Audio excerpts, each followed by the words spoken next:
പരിശുദ്ധ പരമാദിവ്യ കാരുണ്യത്തിന് എന്നേരവും ആരാധനയും സ്തുതിയും പുകഴ്ചയും ഉണ്ടായിരിക്കട്ടെ.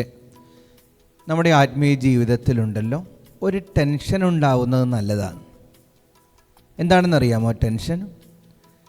എൻ്റെ ജീവിതത്തിൽ എന്തെങ്കിലും കറകൾ വരുന്നുണ്ടെങ്കിൽ എൻ്റെ ദൈവത്തിൻ്റെ ഹൃദയം വേദനിക്കുമെന്നും എൻ്റെ ആത്മാവ് അഴുക്കാകുമെന്നുള്ളൊരു ടെൻഷൻ എപ്പോഴും ഉണ്ടാവണം.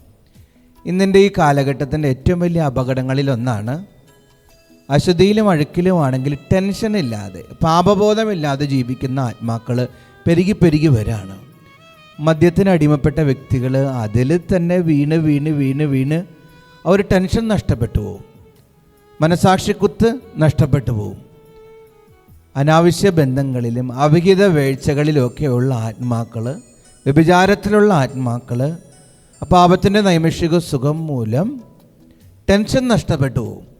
എൻ്റെ ദൈവം വേദനിക്കുന്നുണ്ട്, ഞാൻ മാരക പാപത്തിലാണെന്നുള്ളൊരു ടെൻഷൻ നഷ്ടപ്പെട്ടു പോവും. ഈ മന്ത്രവാദവും കൂടോത്രമായിട്ടൊക്കെ നടക്കുന്ന ക്രിസ്ത്യാനികൾ ടെൻഷൻ നഷ്ടപ്പെട്ടു പോവും. താൽക്കാലികമായ കാര്യങ്ങൾ നേടിയെടുക്കാൻ വേണ്ടിയിട്ട് ഒന്നാം പ്രമാണ ലംഘനം നടത്തി ടെൻഷൻ നഷ്ടപ്പെട്ടു പോവും. പരദൂഷകനും കുറ്റം പറയുന്നവനും ഒക്കെ സ്ഥിരമായി പറഞ്ഞ് ടെൻഷൻ നഷ്ടപ്പെട്ടു പോവും. ഭോഗാസക്തിയിലും ഒഴുകി ജീവിക്കുന്ന വ്യക്തികൾക്ക് ആവർത്തിച്ച് ടെൻഷൻ നഷ്ടപ്പെട്ടു പോവും. അപ്പോൾ ഈ ടെൻഷൻ ഉണ്ടാകാൻ വേണ്ടിയിട്ട് നമുക്ക് പ്രാർത്ഥിക്കാം. നോക്കിയേ, ആഴ്ചയിൽ 1-2 പ്രാവശ്യമൊക്കെ കുമ്പസാരിക്കുന്ന ഒരച്ഛനാണ് ഞാൻ. എന്തുകൊണ്ടാണ് അങ്ങനെ കുമ്പസാരിക്കുന്നത്? ബലഹീനനാണ്, പാപിയാണ്.